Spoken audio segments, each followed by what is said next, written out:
Good morning, everybody. You know what they say, cold church, warm hearts?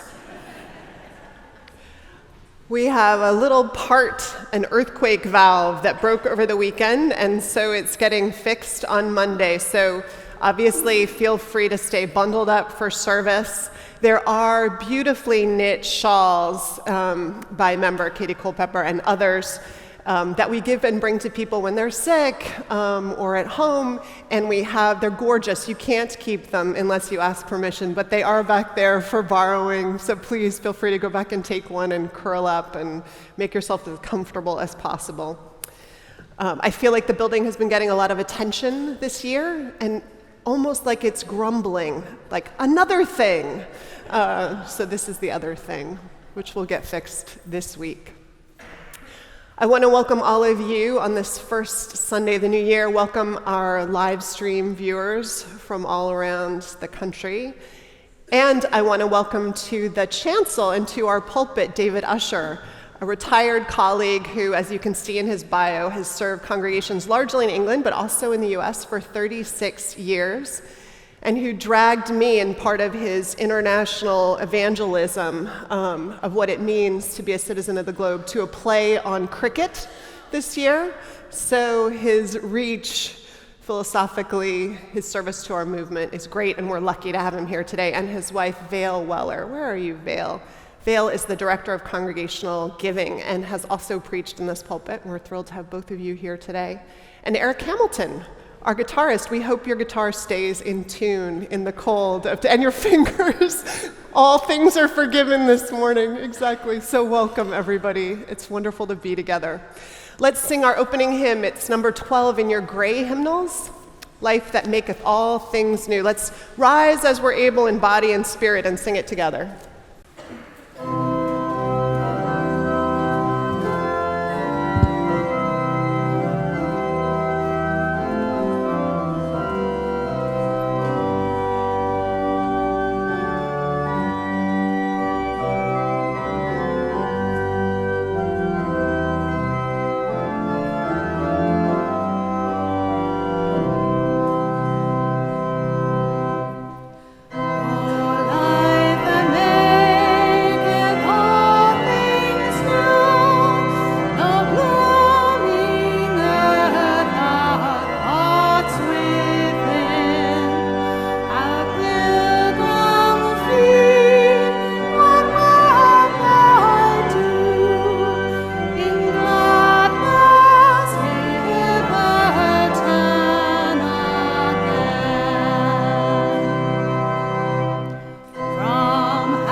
We light this chalice for the light of truth, the warmth of love, and the fire of commitment. We light this symbol of our faith as we gather together. And we have an additional announcement from Julia Wald, who will come up here.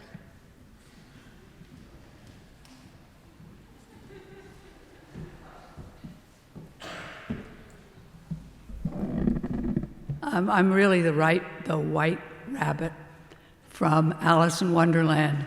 And as many of you know, you're all invited to the March Hare, the Mad Hatter Tea Party and auction, which is an important fundraiser for this church. It happens on February 1st. That would be the first day of February, from 2 to 5. As you might tell from looking at me, you are invited to come in costume. It's not hard to make a costume. You just put on something silly and there you are. I want to emphasize that this is an all-church event. We hope that everyone will come, from children to the elderly, if we have elderly. I think we're all very young. We need your help in putting it on.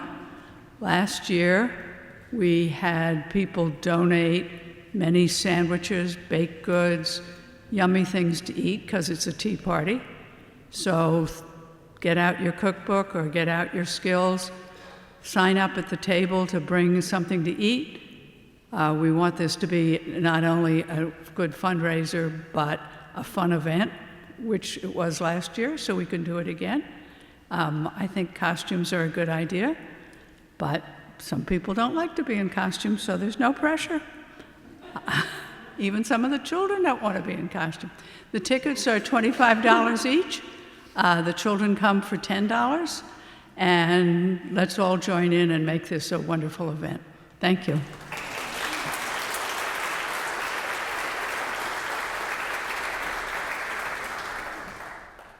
When I breathe in, I breathe in peace. When I breathe out, I breathe out love. When I breathe in, I breathe in peace. When I breathe out, I breathe out love. When I breathe in, I breathe in peace. When I breathe out, I breathe out love. When I breathe in, I breathe in peace. When I breathe out, I breathe out love. Love is the spirit of this church, and service is its prayer. This is our great covenant, to dwell together in peace, to seek the truth in freedom, and to help one another.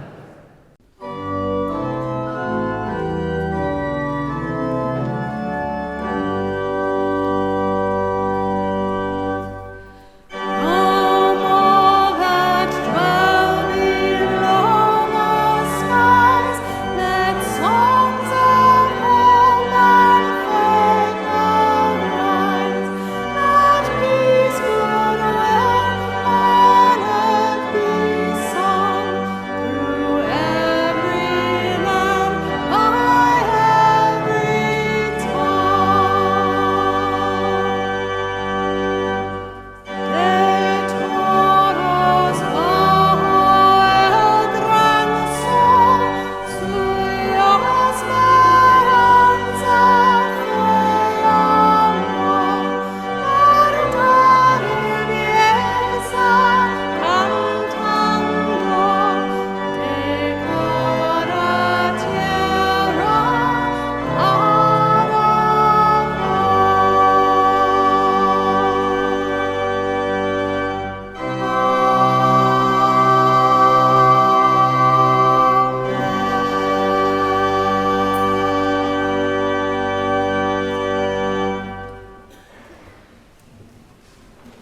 I missed one guest during our greeting this morning because I didn't know she was here until she introduced herself. LaTanya Richardson, where are you?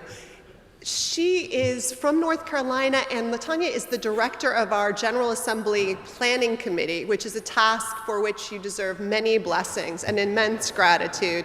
It's our annual family reunion and business meeting as a denomination that runs itself by democracy, that most sacred and challenging of processes. So it's lovely to have you here. And she asked me to remind you, which I will right now, that registration is open. It's going to be in Providence, Rhode Island this year. So please consider coming. And it's so great to have you with us.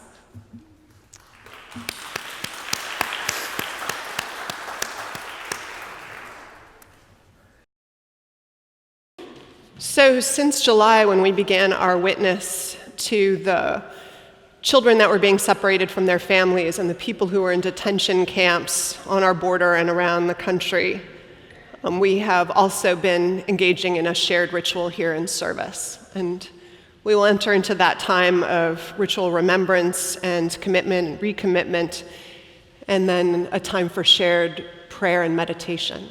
So I invite you to join me in both. Recognizing that there is human suffering all over this world in the course of natural and human catastrophes, we ring our gong today in honor of one such place of suffering and as a reminder of the obligation to know what is being done in our name as a nation and the call to protect the vulnerable. We ring our gong then in honor of the 7 children who have lost their lives this year in federal custody in detention camps. And we let its ringing symbolically stand also for those adults who have lost their lives too in these camps, and for the 70,000 adults and 11,000 children still held in detention. This week, too, though, we ring our gong once, that our nation may not be drawn into war. We ring our gong that peace may prevail in the new year wherever and whenever possible. So keeping all those we have named and their loved ones, and this hope for the year in our thoughts and prayers, we will ring our gong 8 times.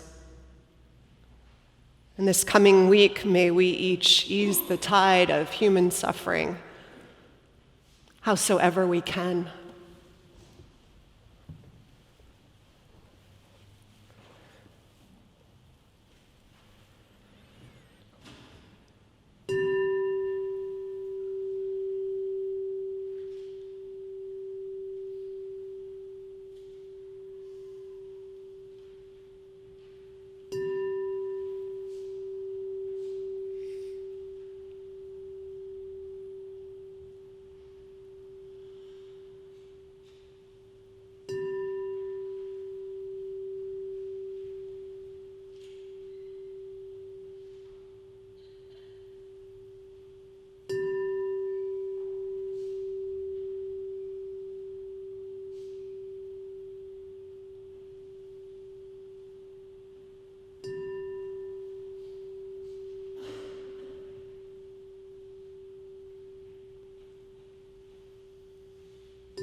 I invite us now into a time of shared prayer and meditation.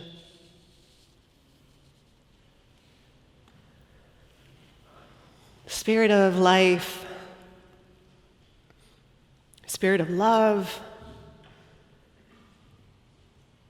Spirit of newness that springs from winter places, and rebirth from ashes and renewal from fallow or forgotten places. We give thanks for the year just past, for the decade just released into the annals of our own or our shared history. And this year just 5 days young.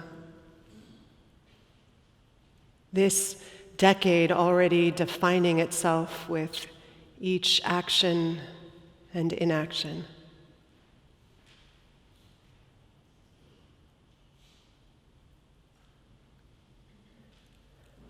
Standing on the cusp, looking out over the landscape yet unexplored, imagined, seen only in outline and the shadows of possibility.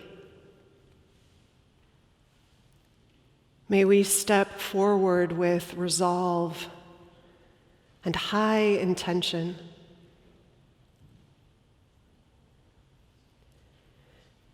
May we hold what we wish for as what we live into, often as if it were so, though it will not be until enough of us live into it that way.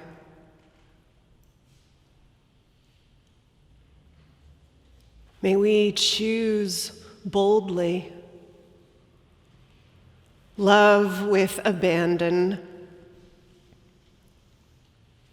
tend to the vulnerable, risking connection to our own fear of that same vulnerability. Speak for the voiceless, confirming in the very doing of that we live in a world that might someday speak for us. Make curb cuts of all kinds for people the world has not yet seen the way to open the way for, that all might travel easy, as easily as we wish to, and hope for one another.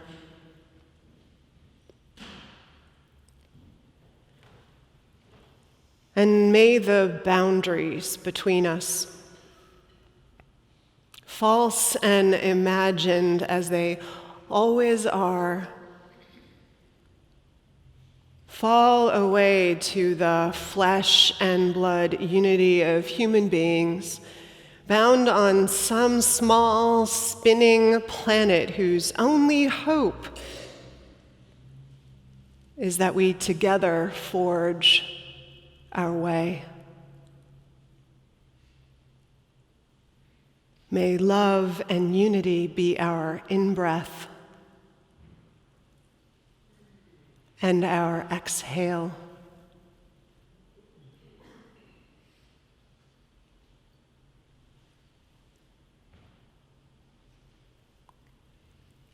And now let's make space for our own hearts' whisperings on this cusp of new beginnings.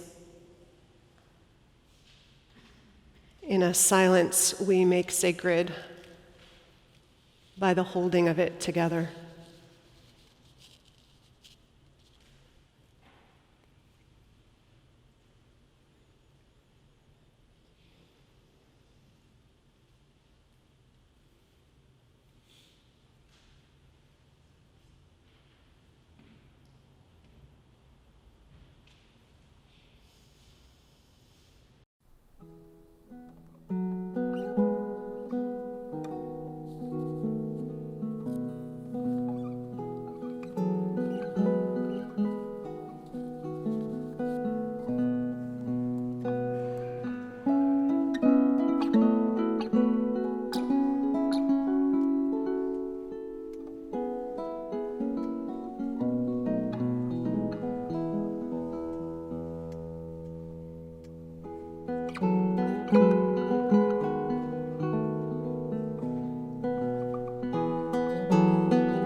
In chaplaincy, I find myself discussing a certain question frequently.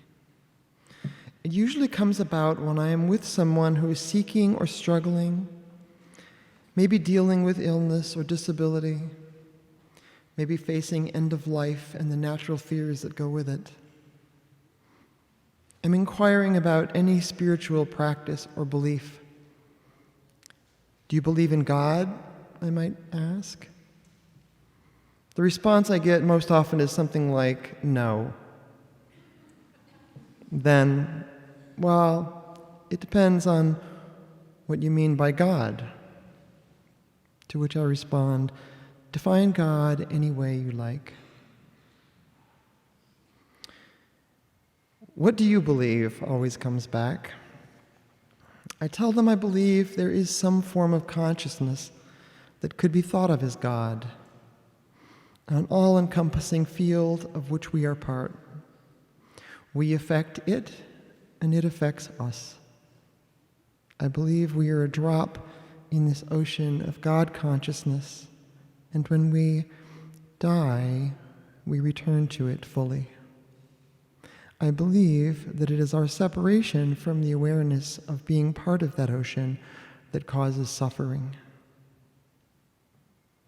I feel like they are comforted by my idea of an accepting, non-judgmental God, but still wonder why I believe in God at all. Why is humanism not enough for me? It is not enough, I say, because for me, worldliness is not enough. Analysis and facts are just not enough to explain the love I feel, the flow and power and sense of personal connection. Worldly analysis is a fine practice for understanding worldly problems, but it is about reducing what we see to the understandable. Life and love and consciousness, meanwhile, are about openness and bigness. Religion, for me, requires a space large enough, open enough, loving enough, inquisitive enough, with room for what might be, what we feel and hope for and suffer and struggle through and question. Spiritual pursuit of union with God in any form is a journey.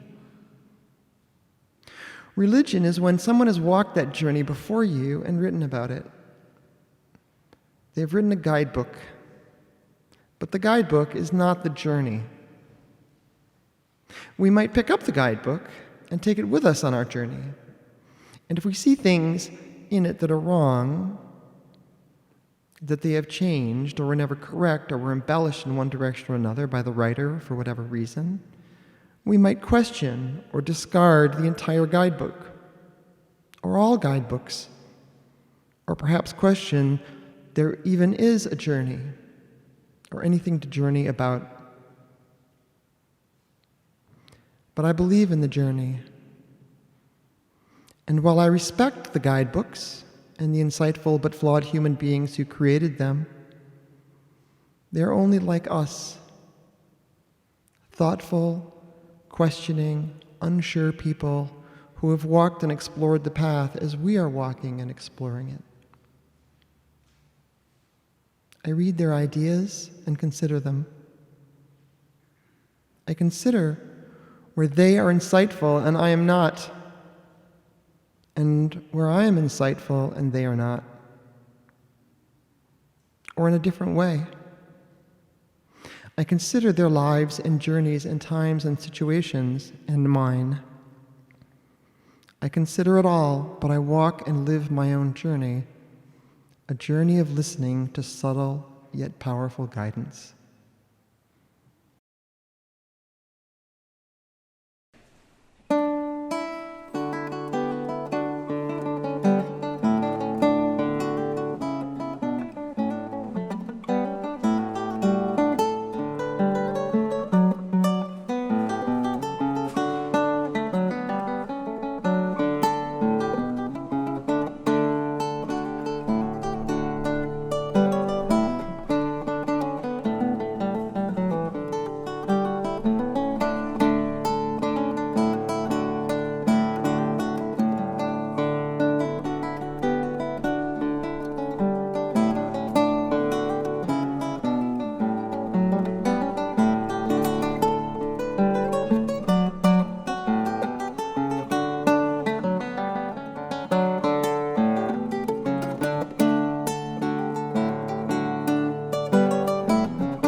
When I was the minister in New England, I belonged to a ministers' study group called the Greenfield Group. 30 of us ministers would gather twice a year for a convocation on a different subject. One of our subjects one year was God, and we were each asked in advance to write a one-page reflection on what we meant when we said God. I want to share with you what our colleague Bruce Marshall wrote. God is what gives us life. That's what I mean when I say God, the spirit or force or energy that gives us life. I mean this not in the narrow scientific sense. God is not a chemical process that makes life possible. My grounding, rather, is in experience. It is in the experience of being given life, new life, that I find God. I find God most reliably in relationship. This may be relationship with other people. The connections of friendship give me life, as do occasions when something important is shared between me and another person. I am renewed, given spirit for living. This may be relationship with my deepest self. In the emptiness of quiet or in the environment of safety provided by a person that I trust, I find the me that exists below the layers that have accumulated over the years. When I find that self that exists within, I am given life. This may be a relationship with the earth, with the world, with the swirl of life all around me. I'm given life as I explore a mountain trail, as I work with others toward making ours a better community, as I enter the excitement of a good Sunday at church. There is life all around me, and when I am in relationship with that, I am renewed, I find God. This may be relationship with the mystery that seems to me at the center of existence. Sometimes I catch glimpses of that, an image that tells me something of what is eternal and unending in existence, an unexpected rush of emotion, the experience of being drawn towards something or someone, even though I don't understand why or where it will lead. In the context of mystery, the voice of God speaks, and I am given new life. God, the force that gives us life, does not necessarily follow the rules, the guidelines, the standards we humans so painstakingly create. The voice of God is surprising, insistent, and takes us in directions we would not otherwise choose. We plead with Moses, "Why now? Why me?" But the question is before us, will I choose what gives me life, given the uncertainties and dangers that exposes me to, or will I settle? Whenever I find myself at that question, will I choose life, then I know I have encountered God.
As Vanessa mentioned in her kind welcome and introduction, I took her to see a play called Test Match about cricket, and the fact that she invited me to participate in this service after we saw that play, I take as a sign that she has forgiven me.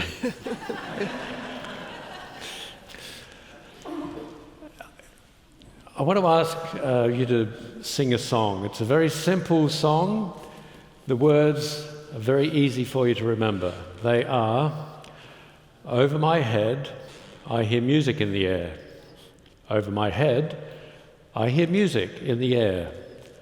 Over my head, I hear music in the air. There must be a God somewhere. Now, I know some of you are going to want to sing, there might be a God somewhere. And some of you are going to want to sing, there is definitely not a God, there are only scientifically explainable natural phenomena somewhere.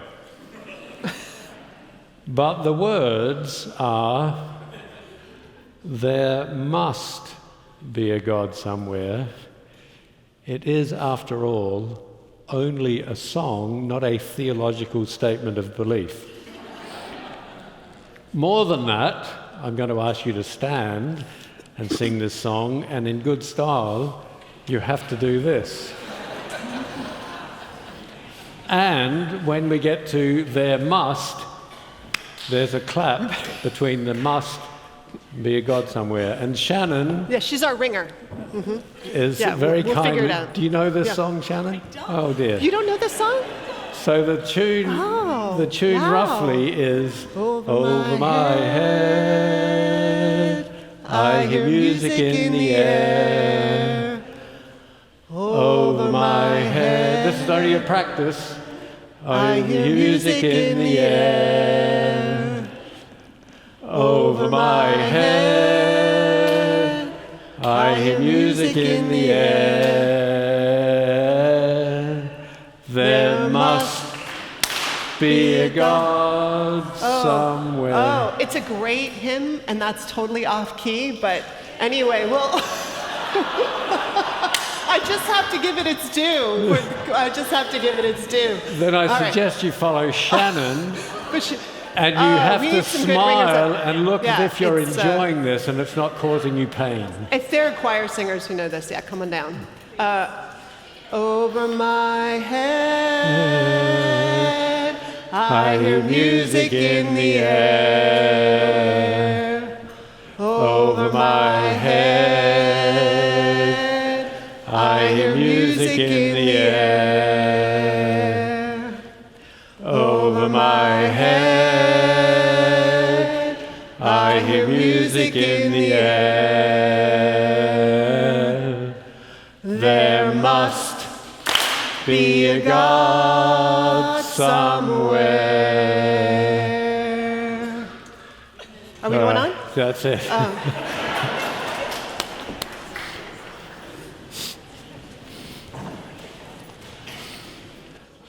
You're all very good sports, thank you.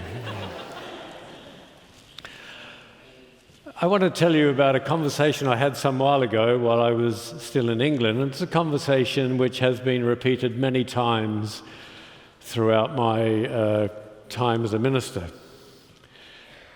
She was, the woman I was in conversation with was an active member of her local Church of England congregation, and she was quizzing me about Unitarianism. In the UK, it's only Unitarianism. Universalism never took root there. Anyway, she was asking me the usual questions. Who are we? Where do we come from? What are we all about? The usual stuff. You know, sometimes I really think life would be a lot easier if I was just a Methodist or an accountant or anything that would be instant conversation killers. But no, you're a Unitarian. Oh, what's that? And so you have to try to explain to people, most of them kindly, well-meaning folk, that what is important to us, what binds us together, is not what we believe in common, but what we love and give our hearts to in common. So there I was, trying to explain all of this as best I could to this good, intelligent person, when there was a sudden look of kind of almost horror on her face when she asked the inevitable big question. But you do believe in God, don't you? You know, I've been a Unitarian all of my years, a minister for the past 409 of them. I have letters after my name showing that I've studied theology, and so I'm probably not entirely ignorant on the subject. And yet, still, I'm never sure how to answer that question. Frankly, I'm often not even sure what the question means. Do I believe in God? Do I believe in God? The question is asked as if yes or no are the only alternatives. As if my answer would put me into one camp or the other. As if were my answer yes, well then it's okay that I'm in church. Were my answer no, somehow I'm an imposter. But I don't know what the question means.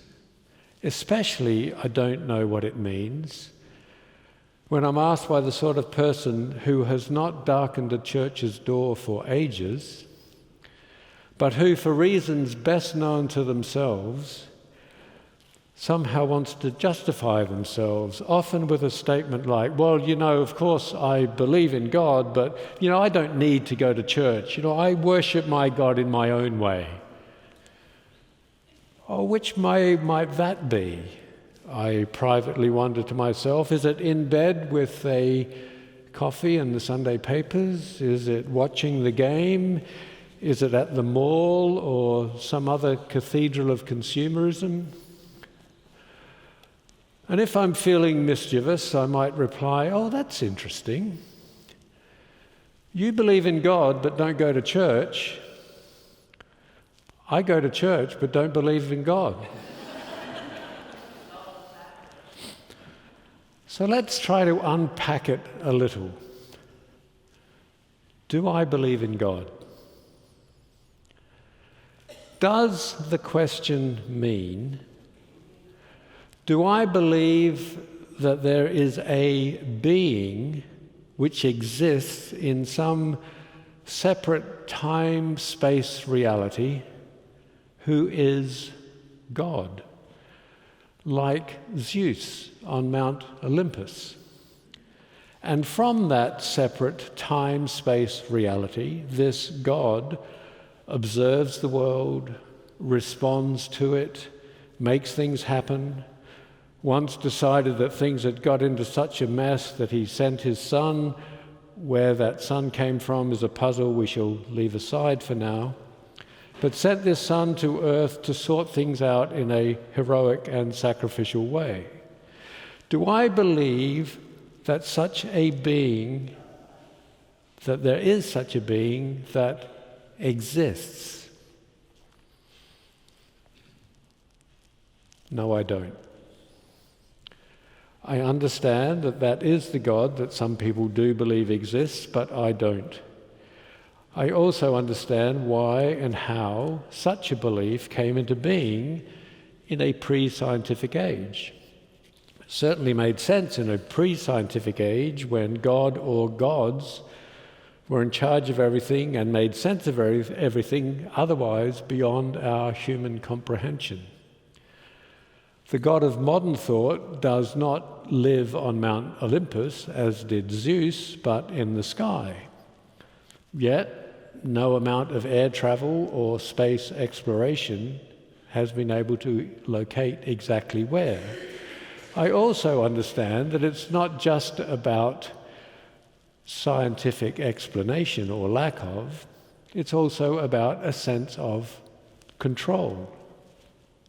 When we feel utterly that we are not in charge, we are prey and vulnerable to forces beyond our control, God is a way of expressing the sense that at least there is something, someone, some being that does have control.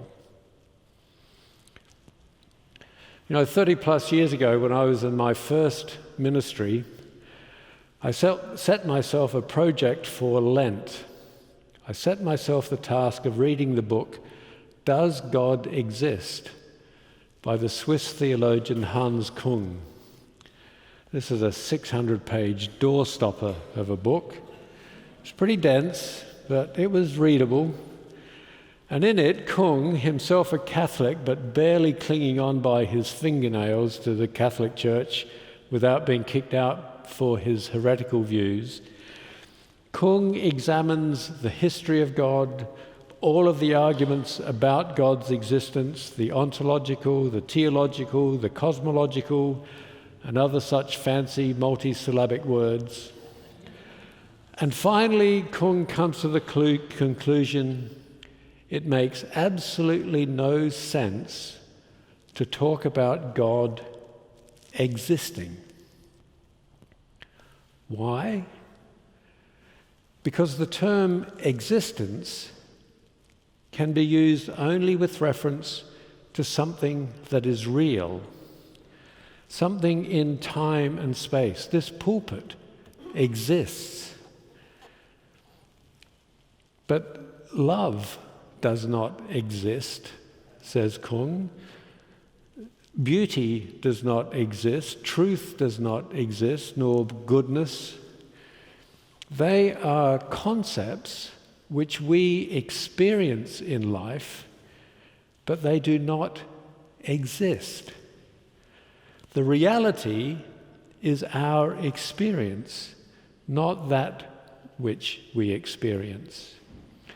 And neither does God exist, says Kung, unless you warp the meaning of the term existing to such an extent that it ceases to be meaningful. I read that book, I did get through it within Lent, and it made me admire Hans Kung enormously. Nothing is more certain to make me admire somebody else's intelligence than that they should agree with me.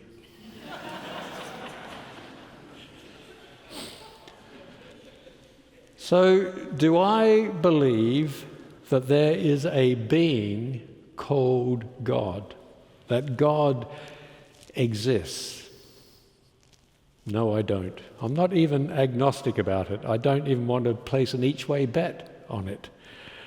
I'm willing to say with absolute and categorical assurance there is no God, and I don't care who knows it.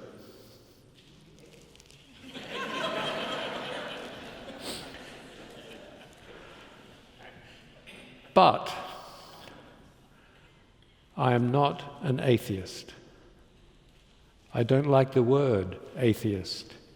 I don't want to be called an atheist because, you see, when asked, do you believe in God? The short answer is no. See above. But the longer and more interesting and so much more important answer is yes. Because believing in God is not a rational thing. It's not about believing that something is the case, an intellectual proposition which is verifiably true. Do I believe that the sun will rise in the east tomorrow morning? Yes, I do. If I get up early enough tomorrow morning, I'll be able to see whether that belief has been verified. There are other beliefs which are not verifiable in the same way, but are matters of personal judgment, prejudice. I might have an opinion about something, you might have an opinion different from mine about that same issue. Who is right? Who can say? There might be arguments in both camps. But God is not like that. God is not an either or. We can never know for sure whether or not God exists. And in any case, who cares if such a God exists? I don't. But I do believe in God with all my being. Given the season that we have just been through, I want to conduct a quick straw poll here. Hands up, those of you who believe in Santa Claus. Come on, don't be shy. The thing is, I do. Now, do I believe that there is a jolly fat man in a red suit, sporting a fluffy white beard, who's now resting back at the North Pole, but who every Christmas Eve kisses Mrs. Claus goodbye at their cozy home, boards his sleigh with 8 reindeer, whizzes around the world, going down every chimney, snacking on cookies and milk in every household, leaving not only presents under the tree for those children who have been well behaved during the year, but also has time to write little appreciative notes for the hospitality? Well, actually, no, I don't. I do remember the awful Christmas when I learned that awful truth, but I was 43 years old at the time.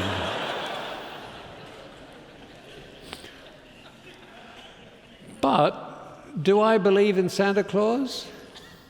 You bet your boots. Am I away with the fairies? Do I deserve the dripping contempt of the likes of Dawkins and other strident atheists for my infantile naivete? Perhaps. But perhaps you know about this letter written by a mother to her questioning daughter. No, this is not Dear Virginia, this is Dear Lucy. Dear Lucy, thank you for your letter. You asked a very good question. Are you Santa? I know you've wanted the answer to this question for a long time, and I've had to give it careful thought to know just what to say. The answer is no. I'm not Santa. There is no one Santa. I am the person who fills your stockings with presents, though. I also choose and wrap the presents under the tree the same way my mum did for me and the same way her mum did for her. And yes, Dad does help too. I imagine you will someday do this for your children. And I know you will love seeing them run down the Christmas magic stairs on Christmas morning. You will love seeing them sit under the tree, their small faces lit with Christmas lights. This won't make you Santa, though. Santa is bigger than any person, and his work has gone on longer than any of us have lived. What he does is simple, but it is powerful. He teaches children how to have belief in something you can't see or touch. It's a big job. It's an important job. Throughout your life, you will need this capacity to believe in yourself, in your friends, in your talents, in your family. You'll also need to believe in things you can't measure or even hold in your hand. Here, I'm talking about love. That great power that will light your life from the inside out, even during the darkest, coldest moments. Santa is a teacher, and I've been his student, and now you know the secret of how he gets down all those chimneys on Christmas Eve. He has help from all the people whose hearts he's filled with joy. With full hearts, people like Daddy and me take our turns helping Santa do a job that would otherwise be impossible. So no, I'm not Santa. Santa is love and magic and hope and happiness, and I'm on his team. And now you are too. Here I am, I'm 67 years old and I believe in Santa. That Santa. I want to be on that Santa's team. Some people say you shouldn't encourage children to believe in Santa. It's a lie, these people say, and when they find out you've been lying to them, well, they'll just never trust you again. Well, you know, the best things I know and experience in this world are not facts. They're not hard, verifiable truths. They're not things that exist. The best things I know and experience in this world can't be pinned down and analyzed, put under a microscope, given neat definitions. The best things in life are beyond being proven like a mathematical formula. The best things I know and experience are about wonder and awe and reverence, mystery, love. I want to be in a world infused with miracle and wonder. I want to be in a world in which story and legend are how we convey one generation to the next what is most important. Was I lying to my children when I helped them put out the cookies and milk on the mantelpiece? Was I lying to them as I wrote them a note of thanks in a disguised hand, scattered the half-eaten carrots on the snow by the front door? Or was I teaching them that a sense of awe is a most precious gift, which we adults lose to our peril, and that it's something that we are agents of, we are messengers of, we are angels of? I want to tell you a brief story that happened early on in my first ministry. It was in a small town in the northwest of England, and I was told about a woman who was in a nursing home near death. She'd only ever been peripheral to the life of the congregation, but I was asked if I would go and visit her. So I did, and I confess that it was a chore, and the main reason I went to visit her was so that I could tell people that I had been to visit her. It was a cold, raw February day. I rode my bicycle to the hospital and went from the cold February outside weather into this overheated, stuffy ward. The inevitable happened. I immediately started to fall asleep. This woman was barely conscious, barely aware of my presence. And the two thoughts going through my mind were, how can I keep myself awake in this overstuffed room? How long do I have to stay before it's okay, before I leave? I tell you that because I want to assure you I was not being a very good pastoral presence. I was not dispensing with pastoral bromides and platitudes from the great fund of such things that I had at my fingertips. When I decided it was finally time for me and okay for me to leave, I made to leave, and she grasped my hand, looked at me and said, "When you are with me, I feel the presence of God." Let me repeat how unpresent I had actually been to make the larger point that we are the messengers of that which is beyond our ability to explain or define.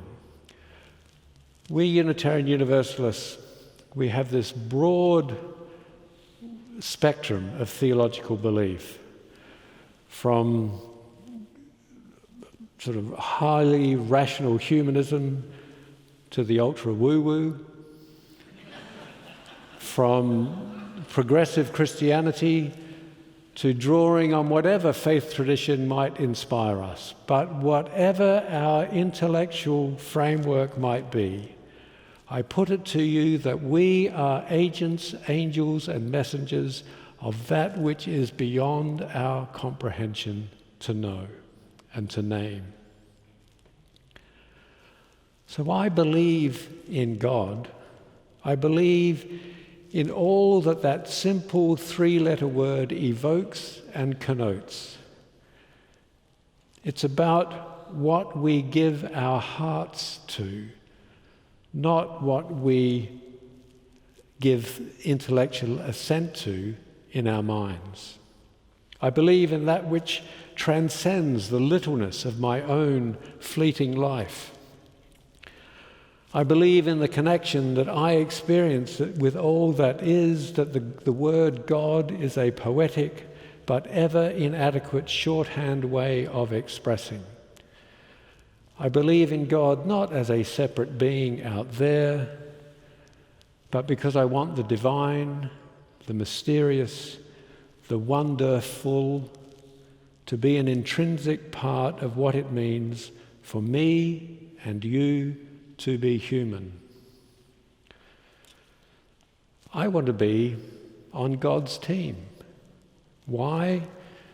Because it makes my life worth the living. Because though I am certainly mortal, it makes me part of that which is eternal. Because though I am finite, it connects me to the infinite. Because though I see a world broken and bruised, it reassures me with the constant vision of what might yet be. Because though I am tempted and seduced by all of life's distractions, because it's so easy for me to fall short of my own best aspirations, it aligns me in a true direction as a magnet aligns iron filings. Do I believe that God exists? No, I don't. Do you? Frankly, my dear, I don't give a damn. But do I believe in God and all that God means in this marvelous, magical, mysterious world, as it is and as it yet might be?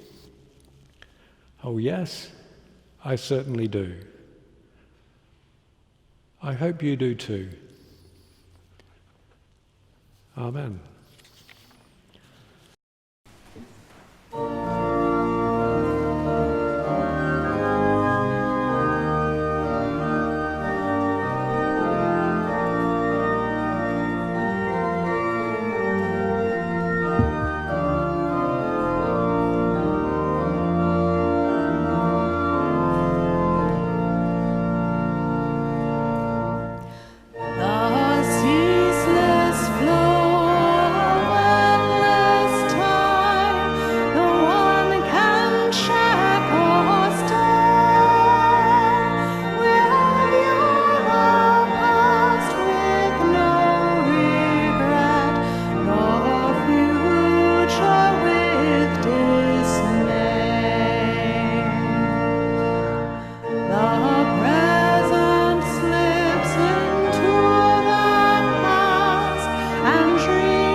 I invite you to remain standing and to reach out to those around you and to make contact in whichever way is comfortable for you.